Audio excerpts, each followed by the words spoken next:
to the You Can Do Both podcast. This is Court. And this is Ashley, and we are coming at you live from Boston for the very first episode of season 5. Hey, look at us go. You know what I was thinking about today? What? My shower thought was, in previous episodes, we say, welcome to the You Can Do Both podcast. This is Court. This is Ashley. This is the 99th episode. This is the 100th episode. And I think at season 5, now that we've hit 100, we must stop. When I was introing the vlog this morning, I go, this is our 101, 100, it's 101st episode. It doesn't sound right. So No. I completely agree. No. We're going to need to stop counting. How has the past month and a half or so been for you since we ended season 4? I feel like it's been solid. I was trying to think of one word to describe 2025 so far, and I feel like solid. My word is refreshing. Oh, that's a beautiful word. Yeah. You know how I was aiming for a defrosting kind of era? I want to shine again in 2025. Yes. So far, it has been that. Perfect. Aside from the fact that I was sick last week, which absolutely blowed. So if I do have vocal fry in today's episode, please excuse me. I am like the week post being sick and I still sound it. So It's 6 season. We're almost through the worst part. Although personally, I feel that March is the worst month here. oh my gosh. It's just so long. There's no holidays. So St. Patrick's Day is in. but we don't get work off. True. I don't really care about a holiday if I have to work. That's you know so what I mean? valid. Yes. So valid. But no, you know what's sad? We don't have another day off till like Juneteenth. yeah. Right? Or do you get Easter? something for Easter? I don't know if I do. You definitely do. I haven't. Good in Friday? many jobs prior. I've never had That's off. crazy. But we'll see. The only reason I'm okay with March is because I have so much travel coming up. You have so No, it's not much travel. Guys, it's literally I'm getting not okay. flashbacks to court in 2022, and I honestly am not ready. No. I'm not ready either. But it's only really that month, I think. And then so I haven't seen my parents in a while. And I was chatting with them and my dad was like, when are you coming to Florida next? Like, please, like, put something on the calendar. Otherwise it won't happen. I'm like, you're so right. I looked at my calendar starting the first week of February. The only weekend that I have available from now into the foreseeable future is Easter weekend, which is April 22nd. Oh my God. Yeah. That's terrible. It's so terrible. And so when I was reflecting on my 3-day past weekend where I was sick the whole time and I was kind of miserable because I was like, a 3-day weekend wasted, I thought to myself, thank God, because I would probably be doing something and I literally don't have a free weekend from now until April 22nd. But all of this to say, exciting things ahead, but we have been in our vlogging era on YouTube in the meantime. Yes. So things to look forward to. Courtney and I are starting to vlog. So we alternate each week every Tuesday. So now you have 2 drop days each week. We have a Tuesday drop day on YouTube. One week it's Court, the next week it's me, and back and forth. And then Thursdays, of course, now we'll be coming back to you on the podcast. So 2 drop days. And we kindly ask that you subscribe to our YouTube channel, that you subscribe to the podcast. If for some reason you like listen here and there, just click that subscribe button, send it to a friend, send it to your sister, send it to your mom. It would just be the best like season 5 present if you could do that for us. Truly. Thank you.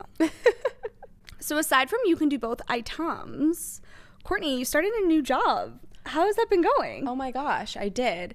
It has been so lovely. So lovely. No, like so lovely. I love my team. I love my projects. I feel like I know what I'm doing. I'm back to what I was so passionate about for the first part of my career. And it's just been amazing. You know when you like don't realize how good or not so good you have something until you are away from it? Of course. I just have a level of peace and that I'm not glued to my phone, like waiting for a call or a Slack message that I have to act on now, which was kind of my life before. It was very reactive as opposed to being proactive. And I'm not kidding. everything in my life has gotten better. I have more time for my friends. I have more time for Matt, for my passions. I'm like all of a sudden creatively inspired with like the vlogging era, and I'm becoming a TikToker all of a sudden, but we'll get into that at a later date. And yeah, just life is good, and it's stemming from having a healthier working relationship. Balance. Yes, exactly. Good. Well, I'm so happy for you. Thank you. Any other 2025 highlights so far? I have been making upgrades to the apartment now that I have more mental capacity to do so and time on my hands. I ended up getting a dresser yesterday from Crate and Barrel outlet on a whim in Kittery, Maine, thanks to Ashley's introduction to that beautiful store. It was the craziest experience. I'll say it very, very shortly, but basically Matt and I were in New Hampshire for a dermatology appointment that I had. If you're interested in learning more about that, go head to the vlog. But we were in New Hampshire. I dragged him because I didn't want to drive, and I needed to like work from the car on the drive back. And he brought up the bright idea of like, oh my gosh, we're right next to the outlet. Do you want to just go peep in? And he is normally never the one to bring that up. So I was like, absolutely, let's lean into this. We walk in and we see a dresser that honestly we need, because the dresser that we've had for the past 2 years was a really cheap one we found online that just kind of did the job, and it's been falling apart. And so we got this dresser, purchased it, not knowing if it could fit in the car or not, but like really saying if there's a will, there's a way, fingers crossed. We end up getting a brand new dresser, so not the one that was on the showroom. They ended up having the exact same one in a box in the back. And they were like, okay, perfect. Like we could just put this in the car. However, the car is our garage at the moment because we don't have space in our apartment. So we have Matt's hockey bag, all of our skis. Like it's not fun, nor is there space. And it took us about an hour to get the actual dresser into the vehicle. Like just playing, what's it called?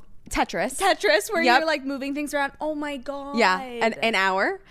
And then we ended up having the most unsafe car ride home because the chairs that our seats were pushed all the way to the front. Matt had like the steering wheel in his chest driving. Which is actually the scariest thing. I bet everybody's experienced this like one time when you're cramming things in the back. It's actually terrifying. No, I literally looked at him and said, if we get into a car crash right now, we're dead. Jesus is not taking the wheel. What a terrible way to die. No, just like being crushed by fucking hundreds of pounds of furniture. Yeah, I'm good. Oh my God. However, we live to tell the tale. We will not do that again. God was on our side. Not only did it take us an hour to get the dresser of the vehicle, an hour-ish to drive home, we then spent 2 hours trying to get it into the apartment because it was around 300 to 400 pounds. And like, that's being frugal, honestly. That is so heavy. No, up the stairs? No, it's crazy. So I have the funniest video to make, because obviously I documented trying to like get it in the apartment.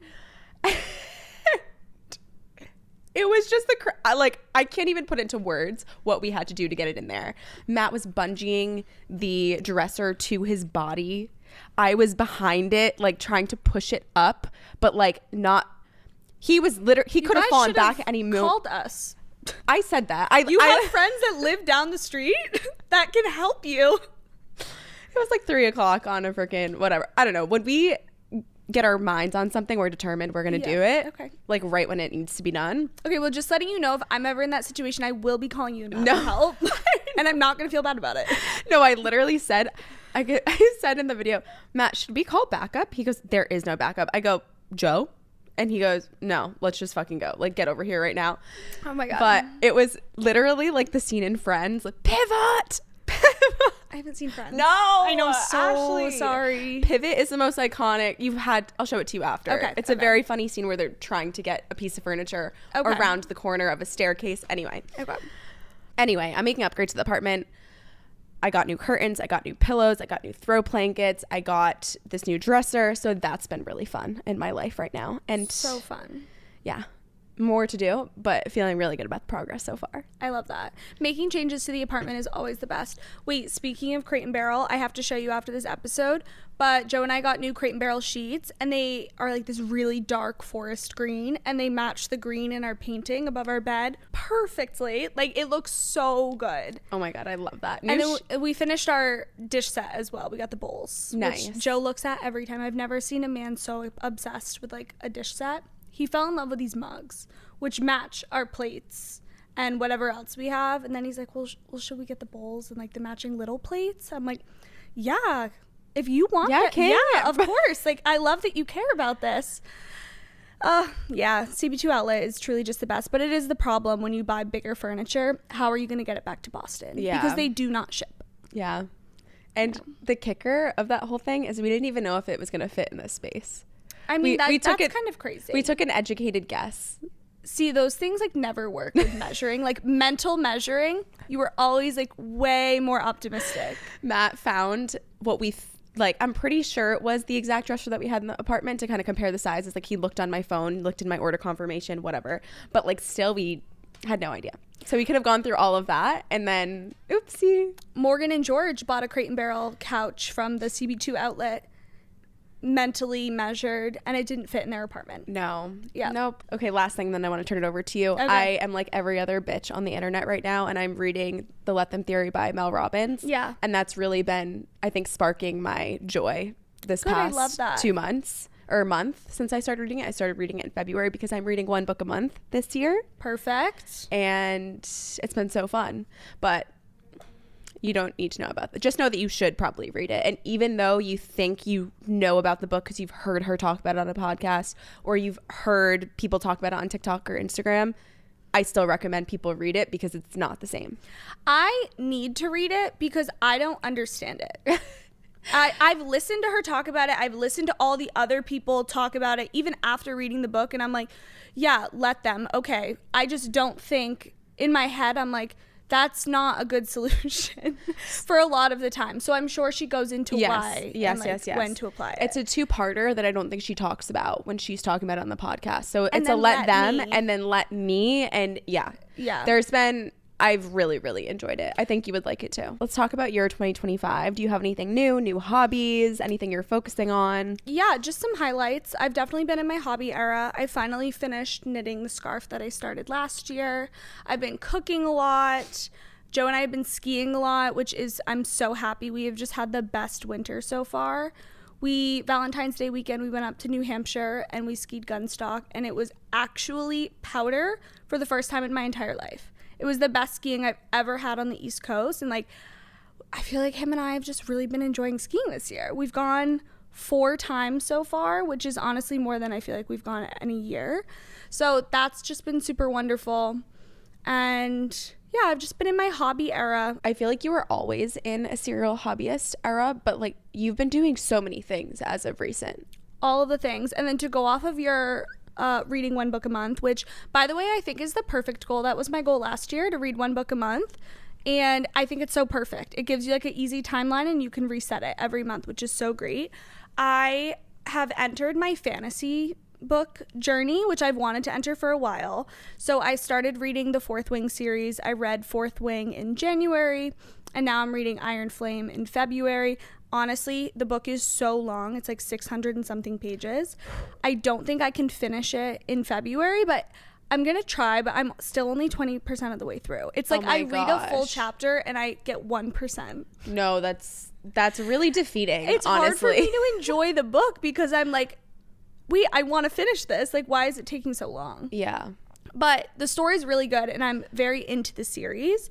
And the 3rd book's Onyx Storm just came out, so I'm excited to finish that. After that, I want to do like A Court of Thorns and Roses and like all of those other fantasy series. And then in addition, because I do feel a little left out, like with the Let Them Theory and like all these other fictional books that come out that people are reading that are more like trendy, I want to read them like so I can participate in discussion. So I have found audiobooks, and I never could really get into them because of the voice. It's either like a hit or a miss. Seriously. I found out that Spotify gives you 15 hours of an audiobook, listening to audiobooks a month. So I've been doing that. So I finished Funny Story in January. And then I thought it was Wedding People that you... Wedding People I just finished in February. Oh, got you. So I literally love it. I felt like I was cheating for a little bit because I was like, oh, I really wanted to read these.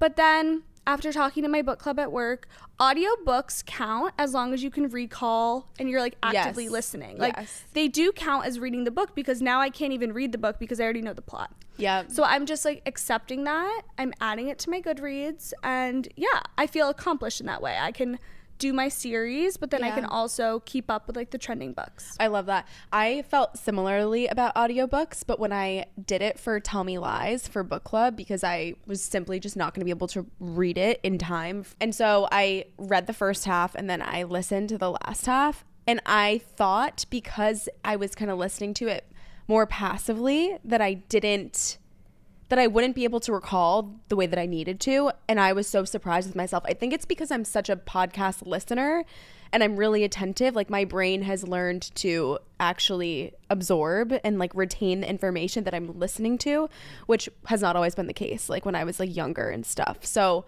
I love that. I need to start doing that, specifically because I think there's always two types of books that I want to be reading at one time, and it's physically not possible. So like your fantasy plus the relevant books, mine is like self-development book plus something that I enjoy reading. So I love that hybrid approach. Yeah. Also doing it like when you're cleaning the apartment or cooking, or I listen to it on my commute to and from work. Like, it is when I get ready in the morning. There's so many hours that usually I fill with like a podcast or music.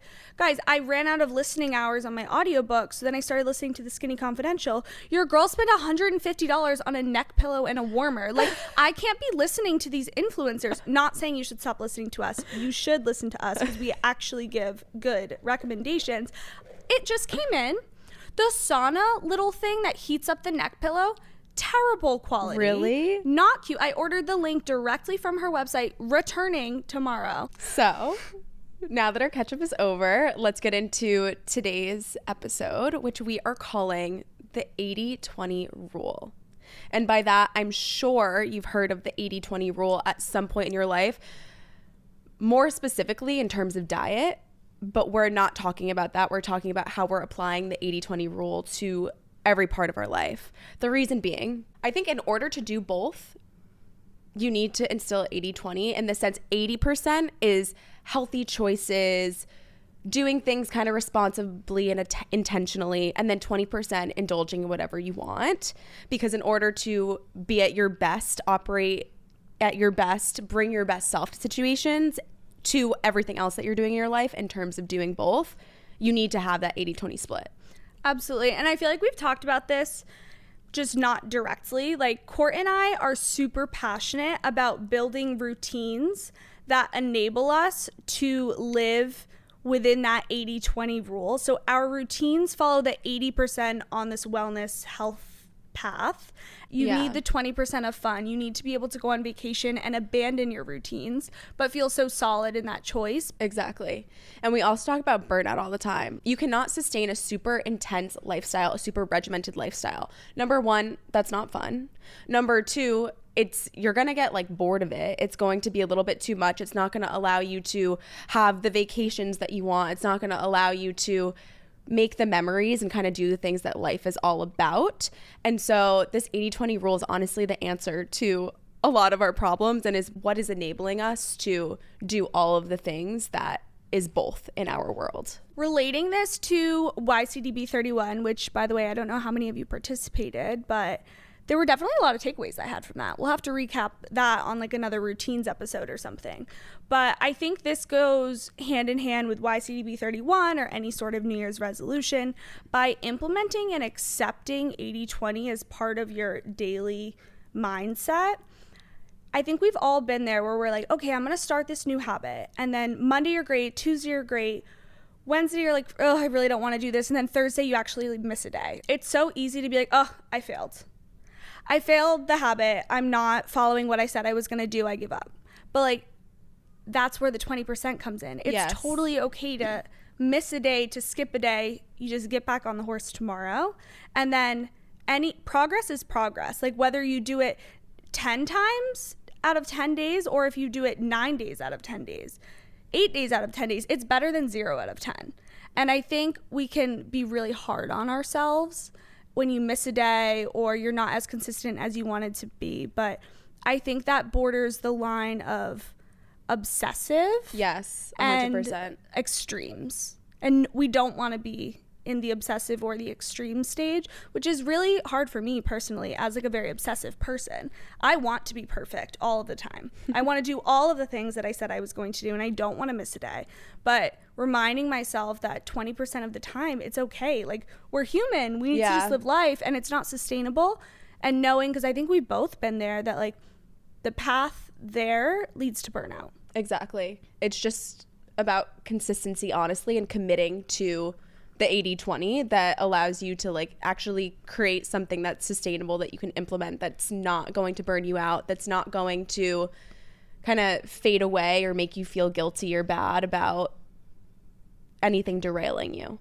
It's like life is about the little moments. It's about kind of going with the ebbs and flows, and not about the strict routine that you're on to get to certain places or how you limit yourself. And I've been seeing a lot of content around like restriction, and specifically with like obsessive tendencies. The more that you restrict yourself, the more that you like want to do other things. And so it's just all about the balance and making sure that the majority of the choices that you're making are on the healthier side, so that you, once again, you don't need to feel guilt. You can actually live a more fulfilled, harmonious life of a lot of different things.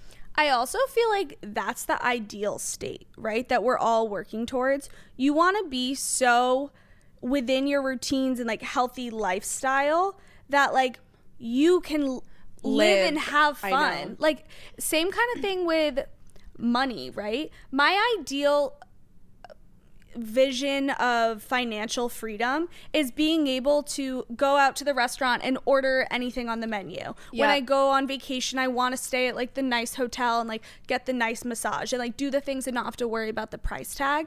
However, the only way to get there is to be like conscious of my spending and how much am I saving. But like, I can't be like that forever, or else I'm not going to enjoy the benefits of that. 100%. And then I love that example, one, and it's making me think of times in my life where I was not 80-20 and I was more of like a 60% unhealthy or indulgent and 40% healthy. And it's honestly a bit more defeating and like hard to be happy, at least for me. Like, I'm thinking specifically in terms of like workout routines. Like, there have been certain seasons, college, for example, or post-college, when you're trying to figure things out, where I maybe go to the gym 40% of the time instead of 60% of the time, and I'll actually take that vacation and I'll feel like any little misstep on that routine that I put on for myself is taking me so back. It's kind of like digressing me a little bit because I'm not being as healthy as I should be in the first place. Right. Whereas now that I feel like I'm more of an 80% fitness, lifestyle, health overall type of person and 20% off, like if I actually take a week-long vacation, I don't hit the gym once, I don't feel like I'm as off the horse as I normally would have been, or I have been in the past, when I get back and I'm like, oh, it's back to my routine. It's like now my mindset has shifted so much where my routine is like my safe space, something I'm excited to get back to, and something I'm confident in that I can instill back whenever I need to, as opposed to being like, oh my God, like I'm so not where I want to be. Yes, I love it. Joe and I are currently watching a season of Below Deck. It's coming out on a weekly basis, which I should also talk about at some point, all of my shows that I'm watching, because it's amazing. But it was like these fitness influencers that rented out the yacht. Oh, God. Oh, my God. First of all, they made content creators look so cringy. I want to die. But besides the point, the like head charter guest wakes up, he comes to breakfast, they put this beautiful spread out, all of his friends are like, oh my God, this is amazing, like this is the best eggs benedict I've ever had, blah blah blah blah blah. He goes, oh, I was gonna fast today. Oh my God, sir, you're gonna go fast on one of the 2 days you're on this yacht? Like, I feel like it's easy, at least for me, to see these people who are super extreme. Again, for example, there's this girl, I've sent her to you, on Instagram who does like every possible wellness hack that's part of a routine. She does like the NAD. She sits in front of a red light. She does a hair mask. She does the like hair growth thing. Like it is a 45-step morning and night routine. It is so overwhelming. Excessive. And it's easy to be like, wait, I want to do this thing. Wait, what is that? What is this? And it's like, hold on. Being obsessive like that is just not it. Like whenever you find yourself wanting to be like, wow, those people are so restricted. They're so regimented. They are whatever on their routine at all times. Think about this charter guest who decides to fast on a boat with like this gorgeous, amazing food prepared by like a head chef.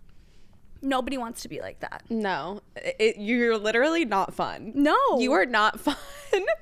Listen to me right now. You're not fun if you are like gun-ho, 100% strict to routine. And I feel like that is a controversial tip because people are like, you have to be on top of things if you want to get ahead and you want to grow your business to X amount and you want to whatever. But it's like, no, dude. Like, number one, that's not what life is about. Number two, it's not sustainable. I don't know how many times we're going to have to say this in this episode, but it's not fun for you. It's not fun for anyone else around you. And you're going to burn out. So like, why not find a healthy medium, even if 80% of your life is more of that regimented routine?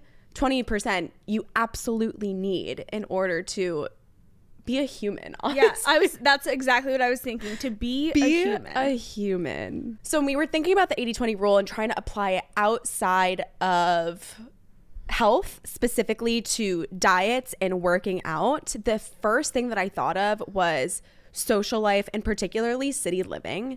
I know for a fact that cities, particular to the one that you're in, like if you're in New York or if you're in LA, like some are busier than others, right? When I go to New York, for example, I am exhausted. Granted, I'm only there for a short time. I'm trying to squeeze a lot in, but the saying is there for a reason. New York sucks the life out of you and then spits you back out, kind of thing. And Boston, in my opinion, is the perfect city for an 80-20 balance. I saw a TikTok the other day. I wish I knew the brand off the top of my head. I don't, but these creators are selling totes that say Boston, the city that never sleeps but crosses out never. So it's Boston, the city that sleeps. And I couldn't relate more. It has the parks. It's on the water. It's so active. Like, I think you told a stat in a previous episode that like Boston is the #1 city for runners. Yeah, it's like runners or some sort of like outdoor activity. It might even be something like a more generic term for people that do things outside. Yeah, but how cool, even in a city that is freezing with for winters 80% of the time. Yeah. Like that is just so amazing. And so Boston is really special in the sense that you do what you want of it. There isn't this essence of FOMO and this crazy social scene that like, and clout chasers and things that you need to be a part of. You really decide how you want to live your life here. And it promotes a lot of active outdoor activities, which is awesome. And the bars close at 2 a.m. Yeah, I mean, nobody needs to be out past 2 a.m. I think for a while when we were in our earlier 20s, we were like, what do you mean it closes at 2 a.m.? Boston's so not fun. It's like, no, bitch. Go to bed. You're welcome. You're welcome.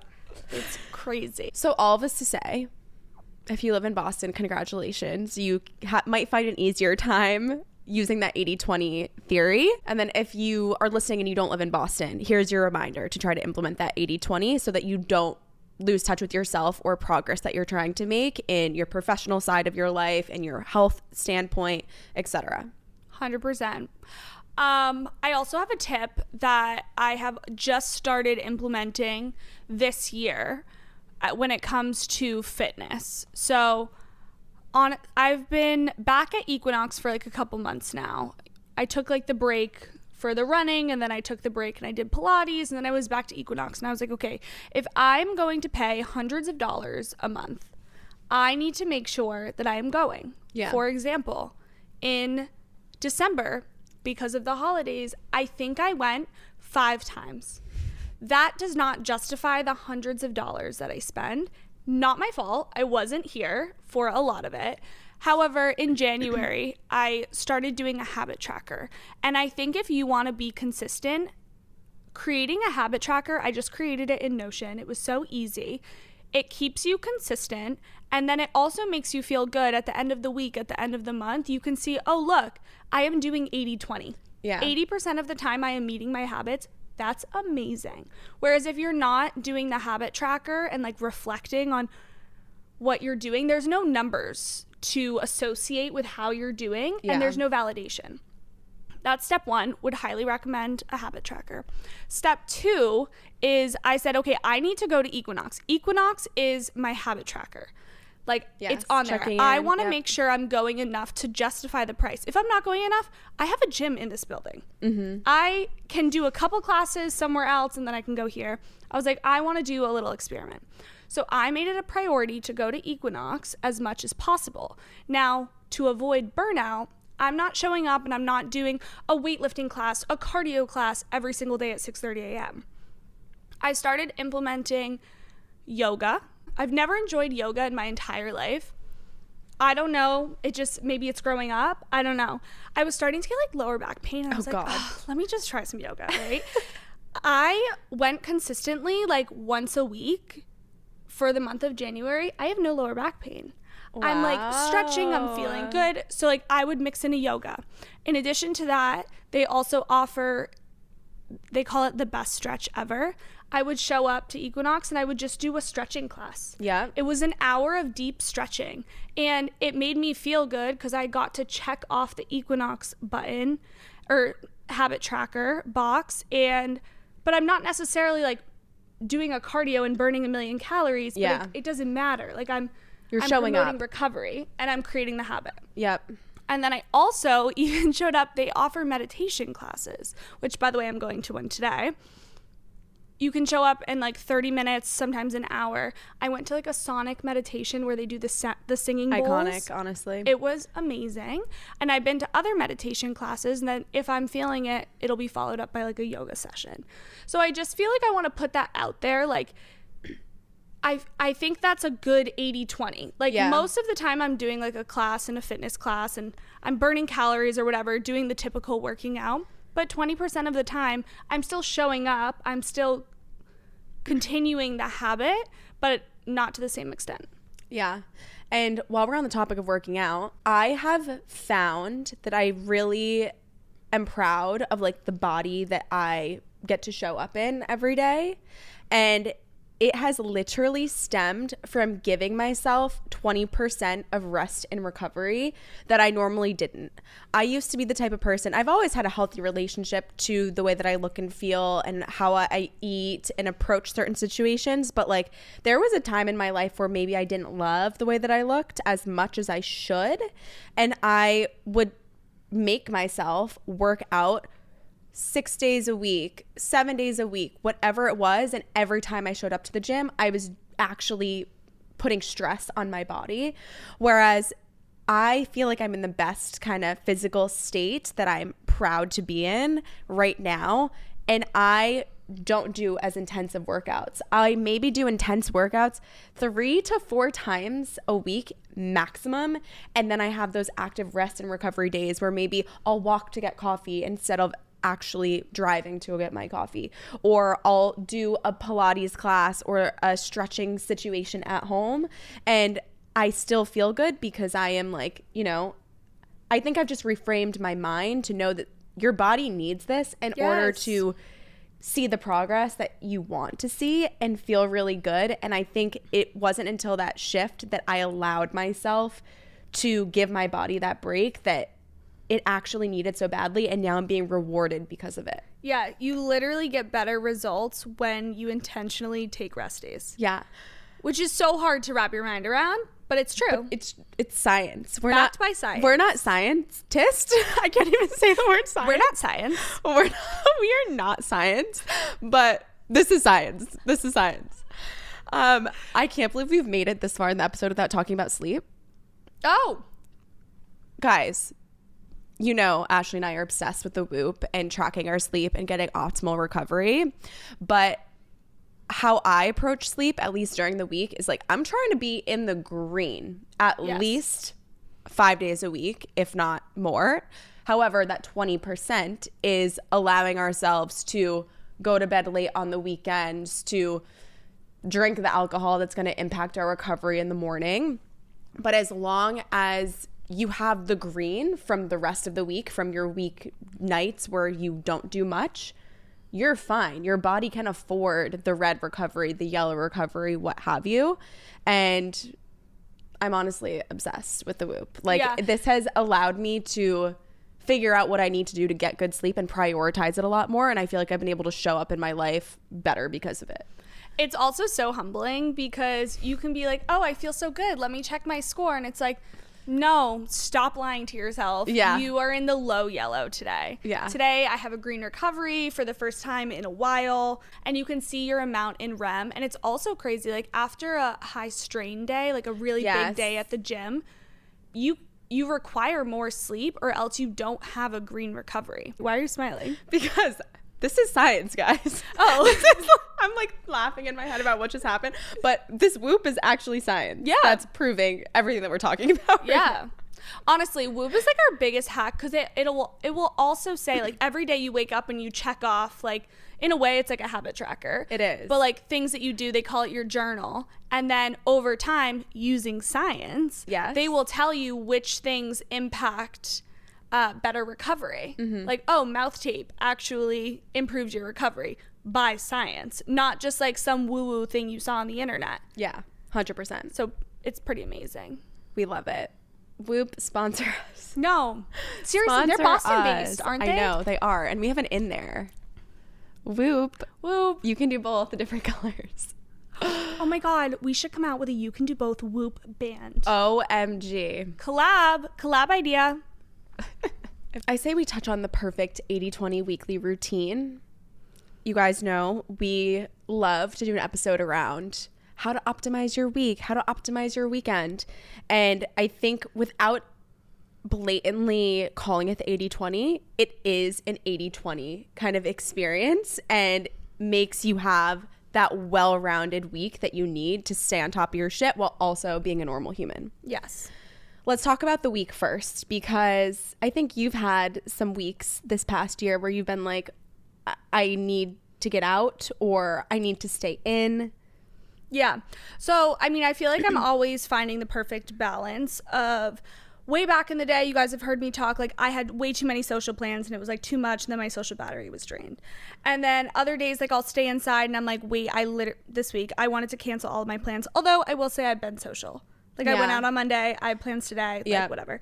So, but if I didn't cancel all my plans this week, I was going to have plans Monday, Tuesday, Wednesday, Thursday, Friday, Saturday, Sunday. Yeah. It's too much. Too much. So I feel like there is definitely a healthy balance of having enough social outings so that you feel energized. Very important as an extrovert. What I've noticed about myself is when I'm in the office, I come home so energized. Oh, really? Yes, which is so opposite, I think, for a lot of people. Yeah. This week, remember how I posted about, like, I came home and I cleaned the entire apartment? Yes. I was in a good mood because I was chatting with people at the office. Yes, I see. Whereas when I work from home and I don't see anybody but Joe, I'm, like, much more likely to slump on the couch and stay in and be like, I'm so depressed. So I think it's important to know yourself, but you have to sprinkle in the right amount of social outings versus rest, recovery, and alone time. I could not agree more.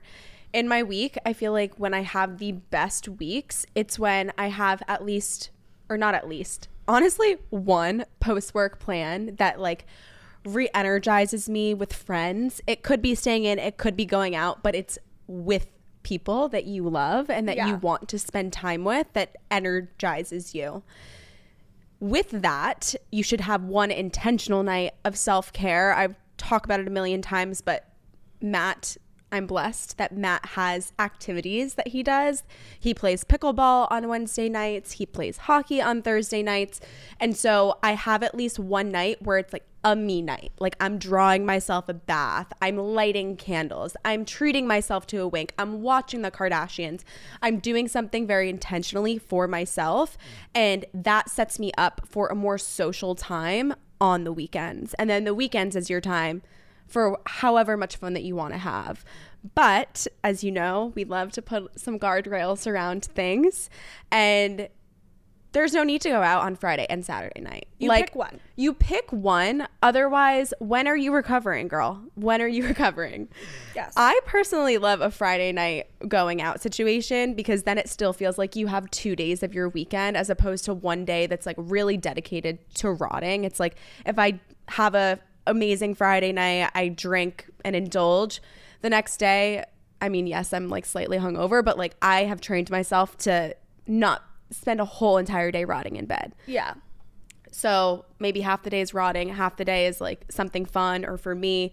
And then Sunday is the Sunday reset day. Yeah. And with that, you need the 80-20 rule in your life. Yeah.